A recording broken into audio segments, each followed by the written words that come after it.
কাল থেকে শুরু হচ্ছে জাতীয় দলের বিশেষ ক্যাম্প। ঐচ্ছিক এই ক্যাম্পে যোগ দেবেন বেশ কয়েকজন ক্রিকেটার। বিশ্বকাপের আগে প্রস্তুতি হিসেবে স্কিল ট্রেনিং করবেন আশরাফুল, সালাউদ্দিনরা। ব্যাটারদের জন্যই মূলত এই ক্যাম্প চলবে বিপিএল এর অনুশীলন শুরুর আগ পর্যন্ত।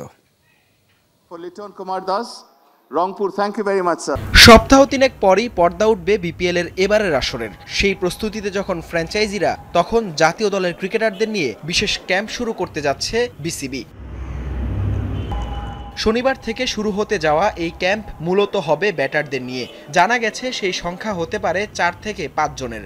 আয়ারল্যান্ড সিরিজ শেষে ছুটিতে আছে অনেক ক্রিকেটার। আইএল টি20 খেলতে একাধিক ক্রিকেটার আছেন দেশের বাইরে, তাই অ্যাভেলেবল থাকা প্লেয়ারদের নিয়েই হবে বিশেষ এই স্কিল ক্যাম্প। শনিবার দুপুর 1টায় শুরু হবে প্রথম দিনের অনুশীলন ক্যাম্প। বিপিএল এর সময় ছুটি কাটাতে ক্যারিবিয়ান দ্বীপে পাড়ি জমাবেন হেড কোচ ফিল সিমন্স। তার আগে ফাঁকা স্লটে এই ক্যাম্প করার পরিকল্পনা করেছে ক্রিকেট বোর্ড। বিশ্বকাপের প্রস্তুতি নিতেই এই ক্যাম্প চলবে ফ্র্যাঞ্চাইজিগুলোর অনুশীলন শুরুর আগ পর্যন্ত। বাংলাদেশ জাতীয় দলের টেস্ট এবং ওয়ানডে প্লেয়ার তো অনেকেই লাস্ট যে রাউন্ডটা হবে এনসিএল এখানে ব্যস্ত থাকবে। যে টি20 প্লেয়াররা রিসেন্ট সিরিজটা শেষ করলো, এদের মধ্যে থেকে অল্প কিছু ক্রিকেটারদের নিয়ে একজন জাস্ট স্পেসিফিক স্কিল ক্যাম্প হবে আর কি।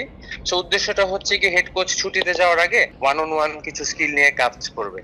26 ডিসেম্বর থেকে বিপিএল শুরুর পর তা শেষ হবে 16 জানুয়ারি। এরপর টি20 বিশ্বকাপ খেলতে দেশ ছাড়বে টিম টাইগার্স। বিশ্বকাপ যাত্রার আগে মিরপুরে আরেকটি ক্যাম্প করার কথা আছে বাংলাদেশ দলের। হাসান আল মারুফ, যমুনা স্পোর্টস, ঢাকা।